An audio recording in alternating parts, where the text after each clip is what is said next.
옥스퍼드 사전이 작년에 만든 단어가 기후 비상이었습니다. 이제는 기후 문제 해결하지 않으면 우리 인류가 살아남을 수 없을 정도로 심각해졌습니다.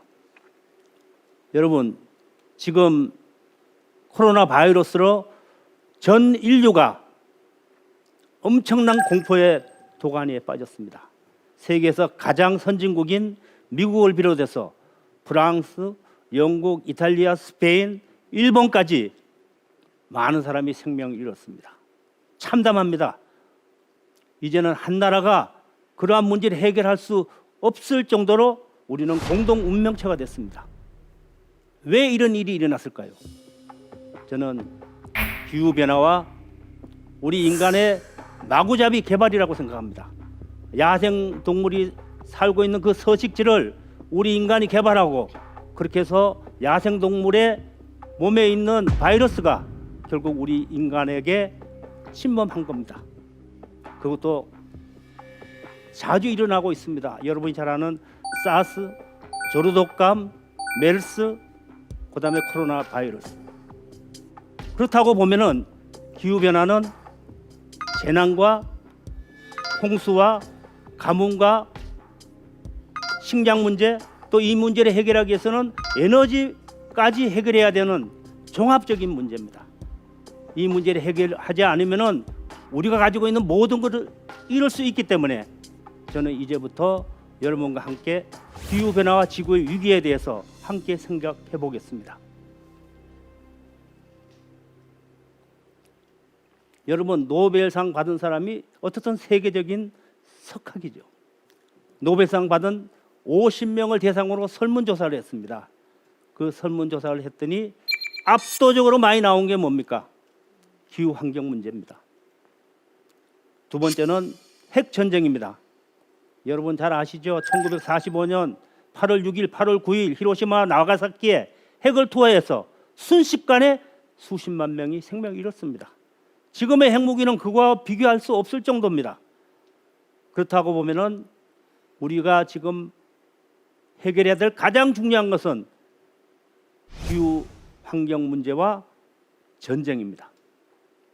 그러면 우리가 살고 있는 지구 환경 문제가 어느 정도 심각한가? 그것을 시계로 한번 보여드리겠습니다. 여러분, 12시가 되면 지구가 종말이 온다고 치고 각 분야에 있는 전문가들의 설문조사를 했더니 우리 한국의 위험 상태는 9시 35분입니다. 그럼 어떻게 봐야 될까요?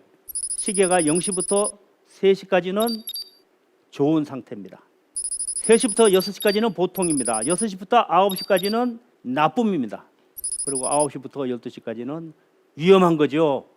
여러분, 위험보다 더 강한 단어가 있습니까? 위험한 거예요. 그럼 다른 나라는 어떤가 한번 보죠. 여러분, 호주 그러면 생각나는 게 있죠? 호주 전 지역이 불탔습니다. 우리나라 남한 면적보다 많은 숲이 불타고 거기에 살고 있는 캥거루와 코알라 등 많은 생명체가 생명을 잃었습니다. 호주는 얼마 전까지 10년 동안에 비가 오지 않았습니다. 그러다가 갑자기 또 폭우가 쏟아져 가지고 많은 도시가 물에 잠기고 바다에 살고 있는 상어가 도시에 나타나고 있었습니다.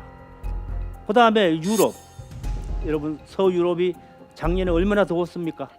47도, 49도, 스페인, 이탈리아, 그리스 많은 사람들이 생명을 잃었습니다. 그럼 미국은 어떻습니까? 미국도 마찬가지입니다. 미국도 한번 산불이 나면은 우리 교민이 가장 많이 살고 있는 LA가 불이 타서 많은 사람들이 생명을 잃고 집을 잃은 것을 여러분들이 봤을 겁니다. 그런 걸 보면은 이제 10시, 9시 45분, 10시 30분은 이제 점점 위험 상태로 들어가는 걸로 생각할 수 있습니다. 그럼 기후변화는 게 뭡니까? 여러분, 날씨 그러면 하루하루의 온도를 말하는 거예요. 근데 기후라는 것은 하루하루가 아니고 일정한 시간을 나타내는 겁니다. 그럼 지구의 기후가 전체적으로는 올라가고 있지만 기후변화는 비가 많이 올 땐 많이 오고 가물 땐 더 가물고 홍수 질 땐 더 홍수 지고 또 더운 지방에서도 기후변화로 추워질 수도 있고 그러니까 우리가 예측할 수 없는 그런 것을 기후변화라고 얘기하고 있습니다. 그러면 기후변화의 가장 큰 원인이 뭐죠? 기후변화는 지구를 사과로 말하면 사과 껍질보다 얇은 곳에 공기가 있습니다. 그 공기의 99%가 우리가 잘 아는 질소와 산소예요. 그리고 그 공기 중에 온실가스인 CO2, 메탄 이런 게 아주 조금 있습니다. 그런데 가장 대표적인 게 CO2, 우리가 말하는 온실가스입니다. 이산화탄소입니다. 그 이산화탄소가 지구상에 항상 일정하게 있다가 지금부터 250년 전에 산업혁명이 일어났을 때 지구의 온실가스는 280 ppm이었습니다. 여러분 ppm이 뭐냐면은 part per million 100만 분의 1의 약자입니다. 그러니까 280 ppm이라는 것은 사과 100만 개 중에 280개가 썩었다. 그러면 그게 280 ppm입니다. 그런데 우리 인간이 280 ppm 됐을 때 산업혁명이 일어났어요. 그전에는 사람이 노동을 했는데 이제는 석탄, 그 위에 석유, 가스 이러한 땅속에 있는 화석연료, 우리가 말하면 쉽게 말하면 탄소 통조림을 우리 인간이 태워서 그걸로 에너지로 쓰게 만든 거죠. 그 탄소 통조림이 타서 나온 게 CO2고 그것이 20세기를 거쳐서 21세기에 오면서 급속도로 상승해서 지금은 406 ppm이 됐습니다. 406 ppm. 굉장히 많이 올라간 거죠. 그러면 지금 땅 속에 있는 탄소 통조림, 이 탄소 통조림은 여러분 어떻게 해서 만들어졌죠? 지구가 한 5억 년 전 이게 지각 변동에 의해서 그 많은 숲이나 동물이 지각 변동에서 땅 속에 들어간 거예요. 땅 속에 들어가서 그게 탄소 통조림이 된 거예요. 탄소 통조림이 됐기 때문에 산소가 늘어난 거죠. 그래서 우리가 살 수 있는 이런 환경이 됐는데 이것을 산업혁명이 일어나면서 단시간에 굉장히 많은 화석연료를 태운 거죠. 태웠는데 그 태우고 지금 남아있는 거, 땅속에 지금 남아있는 게 지금 현재 석탄은 82%가 땅속에 아직 묻혀 있어요. 가스는 절반이 묻혀 있어요. 석유도 3분의 1이 지금 묻혀 있어요. 그런데 이거를 그대로 태우면은 더 더워질 수밖에 없죠. 그죠? 더 더워지면은 더 빨리 올라가서 우리 인간을 비롯한 생명체가 살 수 없게 되는 겁니다. 그렇기 때문에 이거는 지금 많이 있어도 이제 쓸 수 없는, 태울 수 없는 탄소라는 뜻입니다. 그러면 우리가 살고 있는 이 지구가 어느 정도 지금 변화하고 있는가? 그걸 보면은 지난 40년간 지구 전체의 평균은 0.8도가 올라갔습니다. 그리고 우리 한반도는 그 1.5배인 1.2도가 상승을 했어요. 그럼 지구가 이렇게 더워지면은 바다에 있는 얼음이 녹습니까? 안 녹습니까? 녹게 되죠. 그럼 녹으면 해수면이 상승을 하는 거예요. 그래서 제주도 같은 경우에는 지난 40년 동안 22cm가 올라갔어요. 굉장히 많이 올라간 거죠. 그 다음에 지구가 점점 더워지니까 바닷물도 더워져서 바다의 수온이 동해안 같은 경우에는 지난 100년 동안에 1.1도에서 1.6도 정도 올라간 거예요. 그러면 수온이 올라가면은 바다에 살고 있는 생명체도 달라지겠죠. 그래서 제가 군대 생활할 때 가장 많이 먹은 생선이 뭔지 아세요? 동태였습니다. 동태. 그렇게 많이 먹었어요. 그런데 지금은 수온이 높아져서 지금 동태가 안 잡힙니다. 제가 10여 년 전에 강원도 고성 화진포에 있는 그 고성에서 그 고성 군수하고 점심을 먹는데 그분이 뭐라 하냐면은 금년에 명태가 7마리가 잡혔습니다. 그래요. 그러면서 그놈들이 길을 잘못 들어가지고 잡힌 것 같다고. 그러니까 그만큼 바다의 수온에 의해서 바다 생명체가 달라지는 거죠. 그래서 우리나라 같은 경우에는 점점 더워지니까 여름은 지난 100년 동안에 한 달이 늘어나고 겨울은 한 달이 줄어들고 그러면서 봄, 가을이 점점 짧아져요. 그렇죠? 봄이 돼가지고 조금 있으면 금방 더워지고, 그래서 이제 한반도가 아열대 지방이 되고, 그래서 저는 고향이 대구인데 대구에 유명한 게 사과였는데 지금 대구에서 사과 잘 안 됩니다. 이제는 우월 올라가서 강원도 양구라든지 충청북도 산악 이런 지역에서 이제 사과가 되는 정도로 우리는 기후 변화가 나타나고 있는 거죠. 여러분 이게 뭐죠? 곰이죠. 곰은 북극에 살고 있습니다. 북극에 살고 있는 다양한 야생 동물을 잡아먹어요. 근데 북극에 있는 얼음이 계속 빨리 녹기 때문에 곰이 잡아먹을 수 있는 조건이 안 되는 거죠. 그래서 여러분이 TV 같은 데 보면은 곰이 바짝 말라가지고 있는 거 또 죽어가는 것을 보고 있습니다. 그리고 저기에 얼음이 계속 녹으면은 얼음이 있을 때는 햇빛이 얼음을 비치면은 반사하지 않아요. 그죠? 그런데 얼음이 녹으면은 햇빛이 바다가 다 흡수를 하는 거예요. 그러면 더 빨리 지구가 더워지는 거죠. 그래서 해수면이 올라가고 있는 겁니다. 이게 어디입니까? 여러분 사막이죠. 그죠? 이거는 사하라 사막이에요. 그러니까 기후변화라 그래서 지구온난화라 그래서 계속 올라가는 것이 아니라 널뛰기 현상으로 덥다가 춥다가 비가 많이 왔다가 적게 오다가 막 이런 식으로 막 교란이 되기 때문에 이런 사하라 사막에도 이제는 눈이 오고 있습니다. 여기 어디 같아요? 플로리다주입니다. 여러분 플로리다 그러면 1년 내내 해수욕을 할 수 있고 휴양지인데 이제는 플로리다에 이렇게 눈이 내려서 기후변화에 실감할 수 있게 된 거죠. 이게 뭡니까? 쫙쫙 갈라진 거 보면은 이거는 어떻든 가뭄이 들어서 사막화 되는 거죠. 여러분 시리아라는 나라 알죠? 시리아. 시리아는 인구가 한 2,200만 정도 됩니다. 그리고 많은 사람이 농사를 짓고 있어요. 농사를 짓고 있는데 시리아는 그 농사 중에 제일 많이 짓는 게 밀이에요. 밀인데 지난 2006년부터 2010년까지 5년간 비가 거의 안 내린 거예요. 밀 농사를 지려면 한 20cm, 200mm 정도 비가 와야 되는데 비가 안 오니까 농사가 안 되는 거죠. 그럼 농사가 안 되니까 이 사람들이 농민들이 다 도시로 올라온 거예요. 도시로 올라오는데 먹을 게 있습니까? 먹을 게 없잖아요. 또 마침 2010년에는 러시아가 폭염이 와서 산불이 오고 그래서 그의 러시아 밀 생산이 1억 톤에서 6천만 톤으로 줄어든 거예요. 그러니까 러시아가 밀 수출을 못하니까 밀가루 가격이 팍 뛴 거예요. 뛰니까 주변에 있는 나라에 있는 사람들이 어떻게 돼요? 못 살 거 아닙니까? 그래서 그 당시 그 지역에 있는 시민들이 일어난 게 그게 자스민 혁명입니다. 튀니지라든지 이집트라든지 그다음에 시리아 이런 데서 해가지고 혁명이 일어났는데 대부분 다 이제 독재 정권이죠. 독재 정권. 마찬가지로 시리아도 독재 정권입니다. 근데 독재 정권인데 주민들은 살 수가 없고 근데 거기서 나온 게 뭐죠? IS입니다. IS. 여러분 잘 알죠? 인질로 잡아가지고 막 목을 비는 그렇게 해서 IS하고 정부군하고 싸우는 거예요.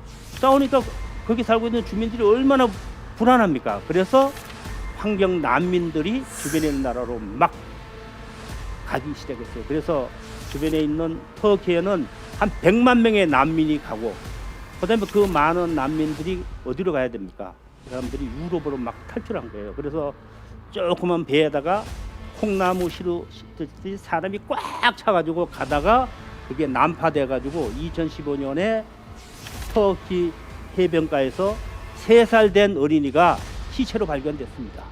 그걸 보면서 이걸 우리가 받아줘야 되지 않느냐. 그래서 독일을 비롯한 유럽에 있는 사람들이 받아주기 시작했어요. 받아주기 시작했는데 유럽 자기 나라도 실업자가 많은데 이걸 어떻게 다 받느냐.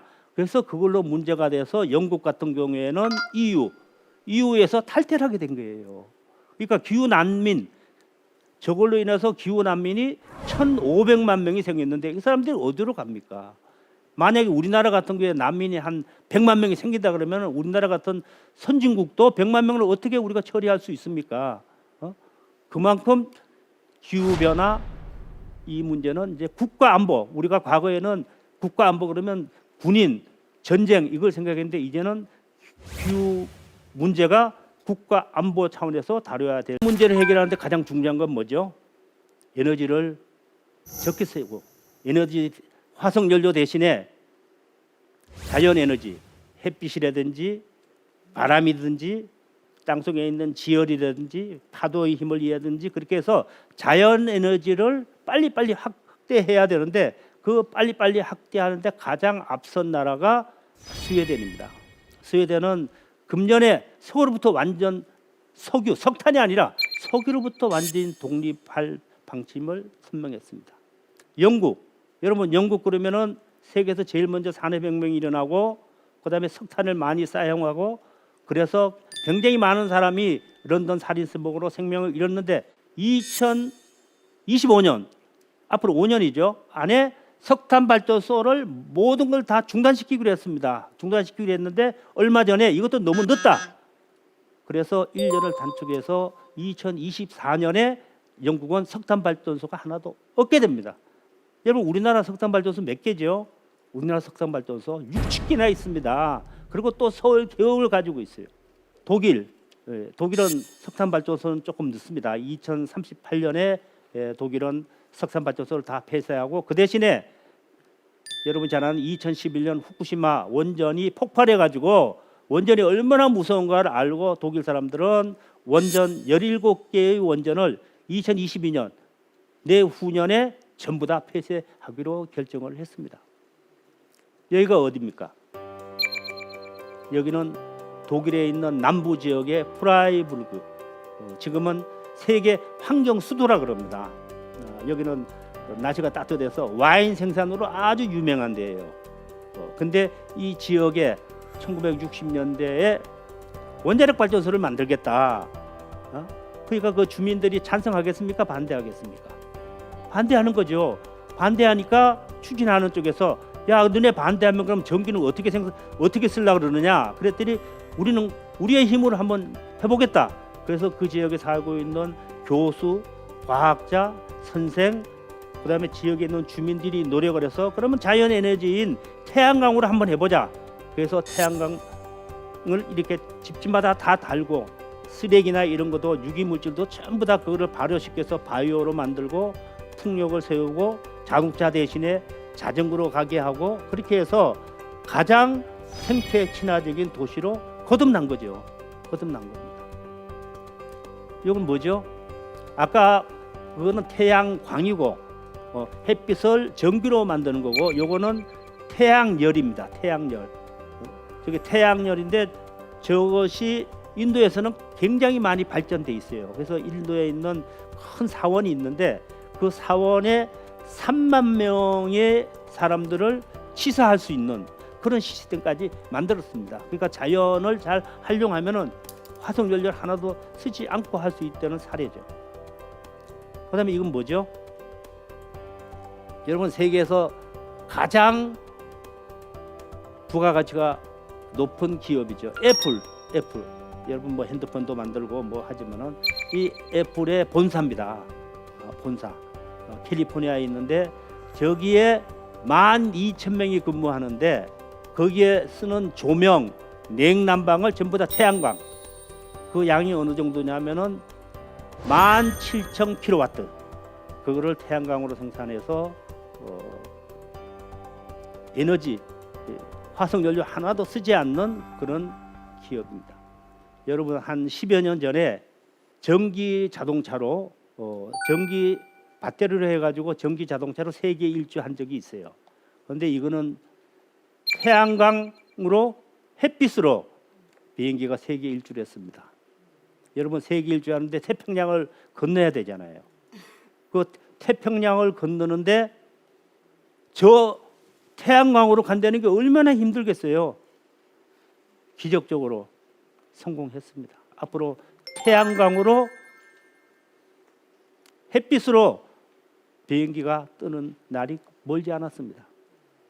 이거는 요즘 교과서에도 많이 실리는 92년 리우 환경회의입니다. 전 세계 각국 국가 원수, 기업, NGO들 3만 명이 모여서 지구의 환경 문제를 해결하자. 그 중에서도 기후 변화 문제를 해결하자. 그래서 브라질의 리우 환경회의가 열렸는데 그때 제가 가서 발표를 하는데 그 발표한 내용이 뭐냐면 우리나라가 굉장히 빠르게 고도 성장했기 때문에 고도 성장을 하면서 나타난 공해 문제, 이런 문제를 우리가 어떻게 해결할 것인가 그런 부분에 대해서 발표한 내용입니다. 요거는 서울시청 앞이에요. 시청 앞인데 이게 2007년인데요. 기후변화 문제가 전 세계적인 이슈가 됐는데 우리나라는 이슈가 잘 안 돼요. 우리가 세계에서 지금 온실가스를 이 조그만 나라가 세계에서 7번째로 많이 쓰는 나라입니다. 그러면 이대로 계속 가면은 우리나라 상품이 앞으로 진출하는데 훨씬 어렵겠죠. 그래서 우리 시민들이 먼저 하자. 그래서 그때 각계 인사들이 모여가지고 스탑 CO2, 고 액션. 액션을 해야지, 행동을 해야지 바뀌지 그냥 구호만 외치는 건 안 된다. 그렇게 해서 이제 시작을 했습니다. 그리고 2008년에 제가 일하고 있는 환경재단에서 기후변화센터를 만들었습니다. 그래서 고건총리를 비롯해서 각계 인사들이 모여서 이제는 기후변화 문제에 대해서 집중적으로 노력하자. 그런 창립 행사 모습입니다. 여러분 투발루라고 아세요? 투발루라고 태평양에 있는 조그만 섬나라입니다. 해수면이 계속 올라오니까 이제 2m밖에 안 남은 게예요. 2m밖에 안 남았는데 그러니까 그 사람들 하는 건 뭐죠? 물에 안 잠기려고 계속 모래 포대만 계속 거기다가 이제 쌓는 거예요. 쌓는데 이제 그 주민들은 뭐라 그럽니까? 자기네들은 온실가스를 내보내지도 않는데 다른 나라에서 내보낸 걸로 우리가 이렇게 물속에 잠기게 돼 있는데 여러분들 좀 살려주시오. 그랬더니 살려줍니까? 살려주지 않습니다. 그래서 앞으로 몇십 년 후에는 저게 물에 다 잠겨요. 잠기면 결국은 나라가 없어지는 거죠. 그다음에 고르바초프도 왔습니다. 고르바초프가 당시 소련의 대통령인데 그 사람이 개혁 개방을 했는데 제가 왜 개혁 개방을 했느냐 그랬더니 1986년에 체르노빌 핵발전소가 폭발을 했어요. 그래서 어마어마하게 많은 사람이 생명을 잃고 반경 30km 안에는 아직도 사람이 들어갈 수가 없습니다. 그렇게 오래됐는데요. 그래서 왜 그렇게 됐습니까? 그랬더니 비밀주의. 뭘 하는데 투명하게 알리지를 않았기 때문에 저는 엄청난 참변이 왔다. 그래서 자기가 개혁 개방을 하게 됐다는 그런 얘기를 한 적이 있습니다. 350 캠페인. 여러분 산업혁명 당시에 280 ppm이라 그랬잖아요. 근데 지금은 406 ppm이 됐거든요. 근데 350 정도가 돼야지 기후가 안정화되고 이렇게 온난화되질 않는 거예요. 그러니까 350으로 만들기 위해서 전세가 같이 공동으로 이제 캠페인 하는데 제가 일하는 환경재단에서 350 캠페인을 뭐 가수라든지 유명 인사들이 캠페인을 계속 지금도 하고 있습니다. 근데 문제는 온실가스가 한번 나오면은 CO2가 한번 나오면은 금방 없어지질 않아요. 공기 중에 한번 배출이 되면은 CO2는 어느 정도 가냐면은 최소 100년에서 최대 1000년. 그러니까 지금 공기 중에 있는 CO2는 100년 전에 있는 것도 지금 머무르는 거예요. 그러니까 우리가 하나도 안 내도 금방 줄어들질 않는 거죠. 누구죠? 유명한 배우 디카프리오입니다. 아카데미 상을 받았어요. 아카데미 상을 받으면 보통 상 받으면은 나에게 상을 준 뭐 감독 고맙고 뭐 아내가 고맙고 막 얘기하는데 디카프리오는 그런 얘기 한마디도 안 했어요. 기후변화 문제를 해결하지 않으면은 우리 인류는 살아남을 수 없다. 딱 그 얘기만 했어요. 보통 사람은 아니죠. 그러고 나서 저 사람이 또 뭘 만들었느냐? 자기가 직접 전 세계를 다니면서 기후변화 현장을 가서 다큐멘터리 영화를 만들었어요. Trains, planes, cars, the way we produce our food, the way we build our cities, almost everything we do releases carbon dioxide, CO2. And that leads to climate change. The polar ice caps will melt, the seas will start to rise, there'll be more dangerous weather patterns, floods, droughts, wildfires. It sounded like some nightmarish science fiction film. Wow, beautiful.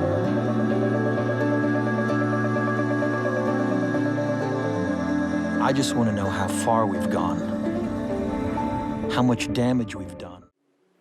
저는 그렇게 헌신적으로 각 분야에서 활동하는 사람이 많아진 내용이 정부의 정책에 반영이 되고 그것이 구체적인 정책을 만들어서 추진될 때 기후 변화 문제가 해결되는 거지 그냥 가만히 있어서는 저는 해결될 수 없다고 봅니다. 제가 이제 활동하면서 여러 사람들을 만나는데 특히 저는 어린이가 굉장히 중요하다고 생각해요. 어린이들이 가장 순수하거든요. 그 어린이 중에 제가 쓴 최열 아저씨의 지구촌 환경 이야기를 읽고 독후감이 왔어요. 최열 아저씨 책을 읽고 자기는 난방을 안 하겠다. 그래서 아파트에 겨울인데 난방을 안 하는 거예요. 안 하고 두꺼운 이불을 덮고 이제 자는 거죠. 자는데 자기 친구가 가까운 거리도 자가용을 타고 다니고 그래서 그 친구를 불러가지고 너 보청기 껴야 되겠다. 그러니까 친구가 야 내가 왜 귀가 잘 들리는데 보청기를 왜 껴야 되냐 그랬더니 너 지금 지구가 신음하는 소리가 안 들리냐. 우리 같이 미래 세대가 노력을 하지 않으면은 우리가 살아남을 수 있느냐. 그런 식으로 어린이들이 그런 문제 생각하는 사람들이 이제 점점 늘어나고 있어요. 그 가장 대표적인 게 누구죠, 여러분? 작년에 노벨 평화상 후보에 오른 그레타 툰베리. 스웨덴의 16살 된 여학생이에요. 여학생이 자기가 학교 등교를 일주일에 한 번씩 등교를 거부하고 스웨덴 국회의사당에서 1인 시위를 한 거예요. 그랬더니 며칠이 되니까 많이 모이고 그래서 거기서 집회를 하고 이것이 유럽 전 지역에 있는 청소년들이 참여하고 그래서 청소년 기후 행동이라는 단체가 만들어지고 수만 명, 수십만 명이 왜 우리의 미래를 어른들이 관심을 가지지 않느냐. 우리의 미래는 우리가 해결하겠다. 그렇게 해가지고 이제 전 세계적으로 이제 아주 관심을 가지게 만든 거죠. 근데 그 그레타 툰베리가 작년에 유엔 총회에 미국 초청을 받았어요. 초청을 받으면 보통 비행기 타고 가잖아요.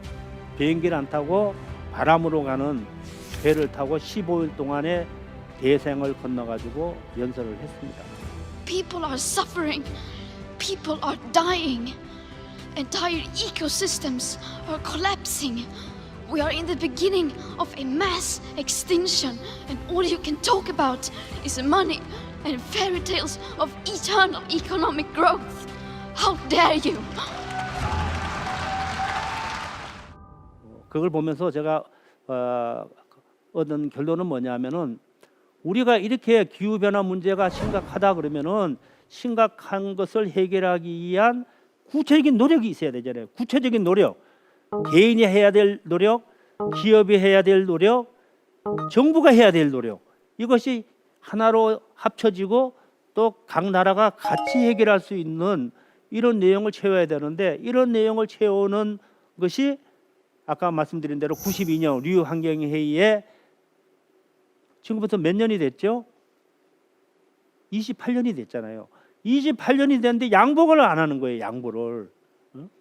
그래서 92년부터 우선 선진국부터 온실가스를 감축하자 그래서 선진국 그다음에 동유럽에 있는 38개국이 먼저 기후 변화 문제를 해결하기 위해서 온실가스 감축 협상을 했습니다. 그래서 1997년에 교토에서 의정서가 체결이 됐어요. 체결이 돼가지고 발효가 되려고 그러는데 미국 부시 대통령이 탈퇴를 해버렸어요. 탈퇴하니까 이게 뭐 아무 의미가 없게 된 거죠. 의미가 없게 되고 각 나라마다 이제 할당을 줘야 되는데 이게 쉽지 않아요.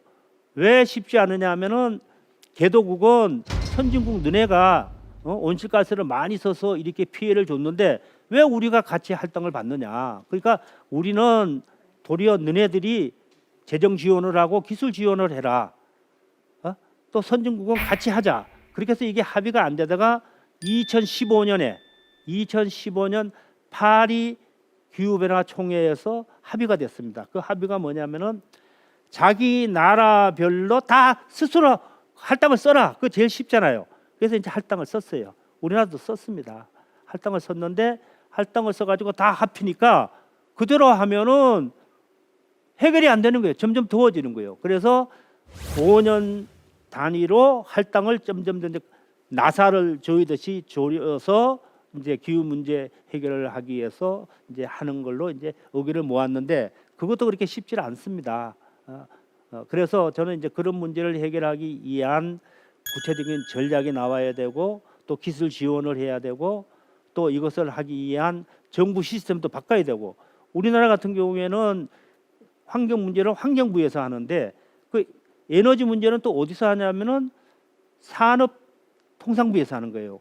그러니까 환경부에서 노력을 해도 산업통상부에서 협조를 해주지 않으면 되지 않는 거죠. 기후변화 문제를 해결하기 위해서 정부 시스템을 바꿔야 되고 그다음에 국민이 관심을 가져야 된다. 국민. 그러니까 내가 지금 살고 있는데 내가 지금 쓰고 있는 그 온실가스 에너지가 어느 정도가 되는가. 한 개인이 가장 많이 나오는 거는 자기가 자가용을 가지면은 많이 나오게 돼 있습니다. 자기 몸무게보다 20배가 되는 자동차를 구입해서 거기서 에너지를 넣어서 거기서 배기가스를 내는 이런 시스템이 과연 지속 가능한가? 그래서 저는 환경운동가로서 저는 자가용이 없습니다. 그냥 자가용 없이 대중교통으로 그냥 살아가고 있어요. 오늘도 뭐 기차 타고 왔지만은 그래서 개인이 할 수 있는 건 해야 된다. 그다음에 또 기후 변화에서 가장 영향을 주는 게 뭐냐면은 식사입니다. 식사. 그러니까 우리가 그 전에는 뭐 고기를 그렇게 많이 먹질 않았는데 지금은 뭐 고기 굉장히 많이 먹잖아요. 뭐 삼겹살도 먹고 생선도 먹고 소고기도 먹고 이렇게 하면서 온실가스가 나오는 거죠. 그래서 이제 아주 쉽게 말씀을 드리면은 우리가 1헥타르 그러면은 가로 세로가 각각 100m. 그게 1헥타르입니다. 3,000평이에요. 그러니까 축구장의 1.5배. 축구장의 1.5배에다가 거기에 만약에 감자나 고구마 정도를 키우면은 1년에 25명 정도가 먹을 수가 있어요. 쌀은 20명이 먹을 수가 있어요. 돼지를 키우면은 1.3명이 먹을 수 있어요. 소를 키우면은 0.3명밖에 먹지 못합니다. 그러니까 소고기를 먹는다는 거는 그만큼 땅을 많이 소비하고 물을 쓰게 되고 그다음에 소는 뭐가 많이 나오죠? 대세균이라고 방구에서 메탄이 나오니까 메탄가스는 또 CO2보다도 20배 이상 기후변화에 영향을 주는 거예요. 그러니까 이제는 완전히 채식은 못하더라도 고기를 적게 먹는. 그래서 유럽 같은 경우에는 원래 고기를 먹는 나라인데 독일 같은 경우에는 채식을 하는 사람이 10%가 된 거예요. 채식 식당도 많고. 근데 우리는 아직 그런 정도가 아닙니다. 그런 면에서 자기가 할 수 있는 것은 자동차 문제부터 그다음에 에너지, 절전 이런 부분 또 국가에서도 석탄발전소는 석탄을 1톤을 태우면은 CO2가 3.7톤이 나와요. 그럼 1톤이라는 양이 어느 정도냐 하면은 8m 되는 큰 에드벨런에 CO2를 가득 집어넣으면은 그게 1톤 정도 됩니다. 그러니까 석탄이 1톤이면 요거밖에 안 돼요. 얼마 안 됩니다. 얼마 되지 않는데 그것을 태워가지고 3.7톤이라는 어마어마하게 많은 CO2가 나오는 것을 과연 계속 써야 되는가? 그래서 아까 석탄 같은 경우에는 지금 굉장히 매장량이 많지만은 쓸 수가 없도록 이제 만드는 거죠. 그러니까 우리나라의 이제 산업 구조를 이제 바꿔야 되는 거예요. 근데 산업 구조를 바꾸는 게 생각같이 쉽지 않아요. 왜냐하면은 우리나라가 이제 유럽이 한 200여 년 동안에 이룩한 산업화를 우리는 한 40년 만에 아주 단축해서 만드는 거거든요. 그 단축해서 만드니까 오염 문제가 심해지는 거죠. 그 심해지는데 그러면 이 심해지는 걸 줄여야 되는데 우리나라 산업 구조는 한번 보죠. 우선 철강 산업, 정유 산업, 석유화학, 자동차, 조선, 시멘트 이런 게 가장 에너지를 많이 쓰는 산업이에요. 근데 그 산업이 거기에 근무하는 사람들이 또 급여가 제일 높아요. 급여가 제일 높습니다.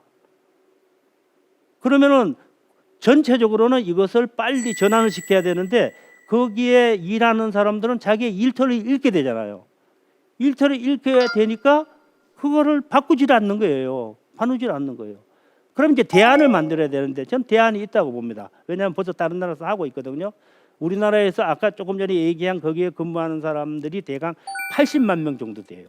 80만 명. 그 굉장히 많은 거죠. 그 사람들은 또 고임금을 받는데 그러면 이제 아까 말씀드린 대로 우리가 이 문제를 해결하기 위해서 할 수 있는 방법은 온실가스를 하여튼 줄여야 되니까 줄여야 된다 그러면 우선 주택도 에너지 제로 하우스가 있습니다. 여러분 서울의 노원구에 에너지 제로 하우스를 만들었어요. 아파트를.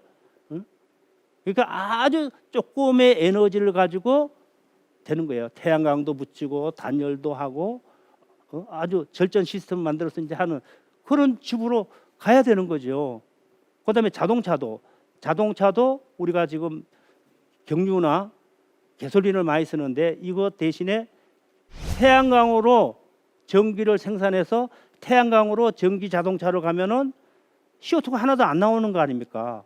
이런 쪽으로 빨리 가서 그것이 하나의 큰 산업이 되고 그 산업이 외국으로 수출하는 쪽으로 가야지 우리가 경쟁력을 가지는 거죠. 그러면은 우리가 할 수 있는 게 뭡니까? 일단은 태양광. 여러분 태양광 가장 많이 지금 늘리는 나라가 어디예요? 중국이에요.